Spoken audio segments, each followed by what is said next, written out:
You talk of education. You must provide shelter as the basis for education. Without shelter, where will they stay? We have to rebuild the basic infrastructure, the health facilities. The schools are no more there. No, but education here, is it the formal education or the informal education that many of the elderly ones up north had, but they also knew, they were so educated about the social environment so that they could protect their environment even before they got the formal education? Yes, that's what I'm saying. We are now integrating the education system. We have the Islamic education and the Western education. We are trying to integrate them, and we are now integrating it. So the main factor is that we have to rebuild the buildings, the homes, the basic infrastructure, so that students will now learn, because the most affected people are the vulnerables, the youth, the children, and the women. So the plan of the Borno State government is that the Borno State government has purchased drip irrigation kits, sprinkler irrigation kits, threshers, rice mills, and what have you been, hybrid animals, with a view to providing them to the vulnerables, youths and women, so that we can empower them.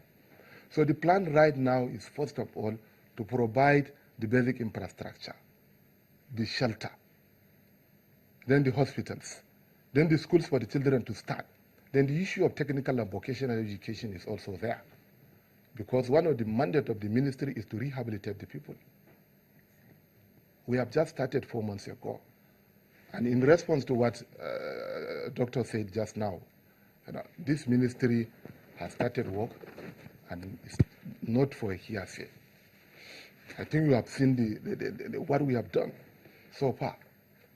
And I think we are... Is this plan holistic in terms of, is it something that you're thinking, let's start from the northern part of the state, or then we'll go on to the south, or let's start from the south and go to the north, or are you're going all out into Borno State so that no region of the state is left wondering when it will be their turn?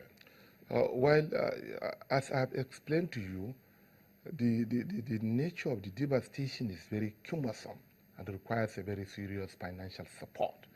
If I tell you now that we can start everywhere, I think it's not right, because of the state government's lean financial resources. There is no revenue base to the state government as at now. So what I'm saying now is that we have started in some local government areas where we have identified that the military operations are not going there now. And then gradually we are moving to other local government areas. We have so far started with 5 local government areas in Borno State. And we are optimistic. Which are those local governments? We started in Kaga. We started in Kondoga, almost the hometown of Kondoga local government. We have done about 80%. And then we have started in Bama also. You have seen the Minister of Information have gone to Bama with us. We have started production of blocks with a view to reconstructing.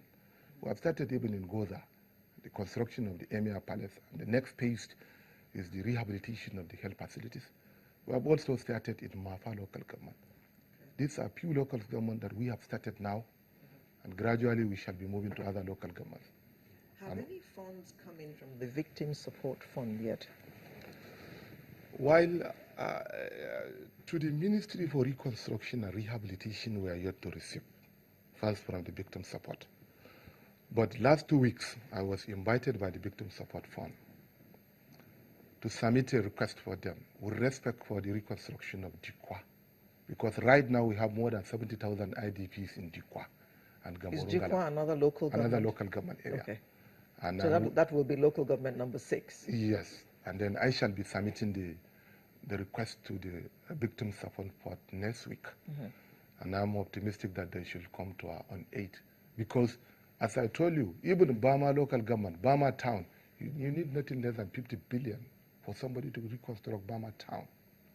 So we need support from the federal government. We need support from the Victim Support Fund to reconstruct the region and to empower the people. Pardon me, let me just stay with him on this one for a bit. We're talking about the IDPs and the camps. Yes. And you also mentioned that the issue of security was number 1 in your list of to do. Yes. What kind of security are you building around the camps now? Because we're seeing cases of suicide bombers going into the camps and actually, detonating themselves? Well, thank you very much. You know, the issue of security is squarely rests on the mandate of the military. But you know, the military are providing the necessary security around the camps to the best of their own abilities. If you can understand, the issue of attacks in the camp and what have you been has been reduced. But notwithstanding, they are trying to strategize to ensure that the camp is free. The issue of camp is that as long as people are being liberated in their areas, they used to come, we are receiving new IDPs.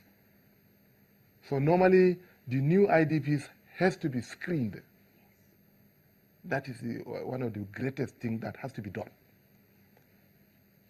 Those people, the new IDPs that are coming in, some may pretend to be an IDP, and then they will come in.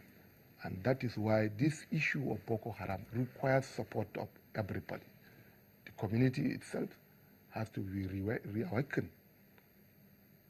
So as far as I'm concerned, the issue of security in the IDP camp, measures have been taken, and I think it should be, you cannot just say completely that all the issue of security should be solved in a day. But I think for now, there is a renewed enthusiasm on the part of the military to ensure that the camps are being handled properly with a view to abating any other attack. Okay, now, Doctor, we have been told by the chairman of the Victim Support Fund that about 2 trillion naira will be needed to carry out this work. And from what we're seeing, our economy is not doing well. Oil prices have dropped to unprecedented levels. So where are we going to get the kind of, even if it is half the money that we can raise to do this work, it's not going to complete it, but at least we would have started doing the work. Where, to your mind, are we going to get the kind of money that we need to even start the work at all? We need a lot of activism in the area that we can use the donor community. There are a lot of international community that will come to our aid if we know what we're doing. If we can be well coordinated and structured to approach them, we'll be able to get a lot of help from the international community. That's one. 2, we will be able to use the fund, because even the federal government said the funds, the looted funds that are being repatriated back to the country, we can use some of those funds to focus on this thing. I would love Nigerians to see the northeastern state of the country issues as our own issues. We should not use politics to deal with this thing. The earlier, the better, that we close the gaps in opportunities, in empowerment, in enlightenment for our people in the North. And I'm talking of the North in general, the better for our country. And until we start to do things that are sustainable, what have we done up to date? What is the study? Do you have any group of experts studying our strategies to crush the insurgency and to rehabilitate the displaced persons in the Northeast? Do we have people following this in well-developed environment? That is what you have. You have several groups following what is happening and re-evaluating the gains, the positives, and so that it can inform them on what to do next. Are we doing that? If we're not doing that, it's not sustainable. And if it's not sustainable, it will be difficult